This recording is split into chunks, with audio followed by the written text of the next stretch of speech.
Je suis Françoise Sempermans, présidente de France Générosité, le syndicat des associations, fondations et ONG, et qui représente à peu près les 2/3 de la collecte de fonds privés en France. La collecte en France, depuis entre 2008 et 2012, a plutôt progressé favorablement, c'est-à-dire que la générosité du public a évolué d'environ 3% par an, assez régulièrement jusqu'en 2011. Et on a senti en 2012 un certain ralentissement avec une légère baisse de la générosité et de la collecte en particulier. Et nous n'avons pas encore évidemment les données 2013, mais il semblerait que le premier semestre 2013 soit beaucoup plus compliqué que les années précédentes.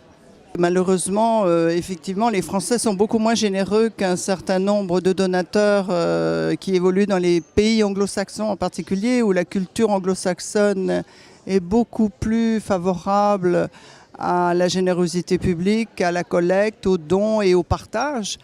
Tout simplement parce qu'en France, je pense qu'il y a une longue tradition de tout État, c'est-à-dire de prise en charge assez systématique des collectivités ou de l'État lui-même, et que de ce fait les donateurs considèrent que la santé, la solidarité, toutes ces grandes causes et de proximité en particulier sont plus souvent prises en charge par l'État et par les collectivités.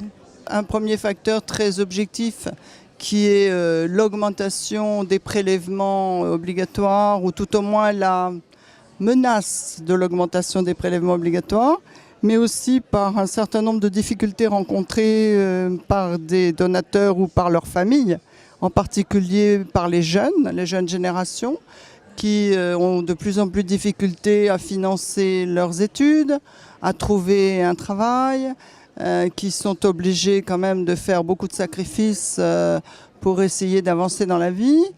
Et puis évidemment aussi par des problèmes de chômage, d'emploi. Et d'ailleurs, quand on interroge les donateurs, ils nous répondent qu'ils ont beaucoup plus tendance à aider leur famille et leurs proches plutôt qu'à donner de l'argent pour des causes relativement éloignées de leurs préoccupations. Alors, la collecte en France, la collecte d'origine privée, c'est-à-dire tout confondu, est de l'ordre de 3 milliards d'euros.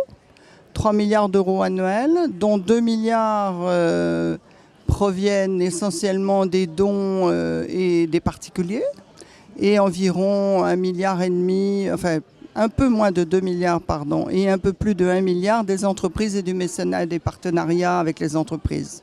La collecte représente environ 2/3, puisque l'autre partie des financements du monde associatif, du secteur associatif, provient des prestations, en particulier dans le domaine social, où il y a des prix de journée, etc., etc. Et puis évidemment, il y a aussi ce qu'on appelle des subventions publiques, qui sont consenties soit par l'État, soit par les collectivités locales et territoriales, mais qui sont en baisse de 17% depuis 5 ans.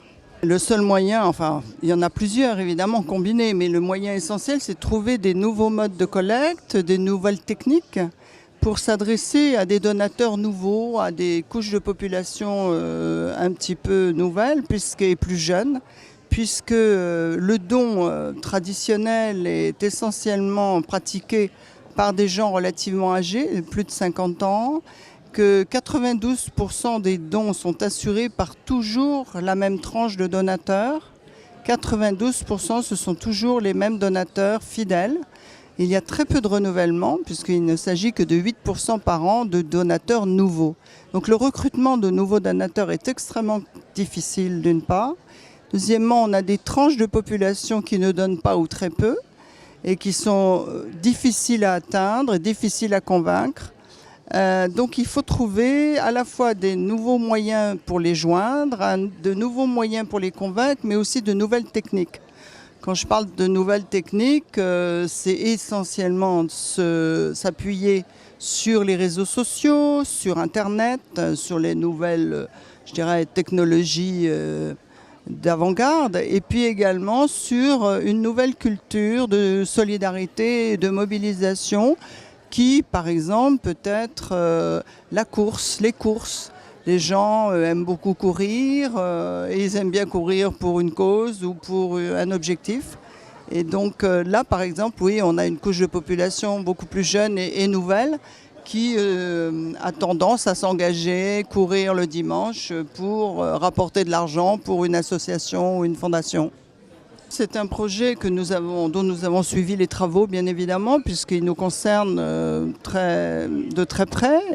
Globalement, c'est un excellent projet et c'est une loi qui, je crois, fera beaucoup progresser le secteur dans la mesure où l'objectif principal, c'est d'encadrer le secteur de l'économie sociale et solidaire, de mieux l'encadrer, de lui le doter de structures, d'une structuration un petit peu plus, je dirais, un petit peu plus exigeante, mais également de lui donner un label, une reconnaissance et une identification qui va rendre responsables tous les acteurs du domaine.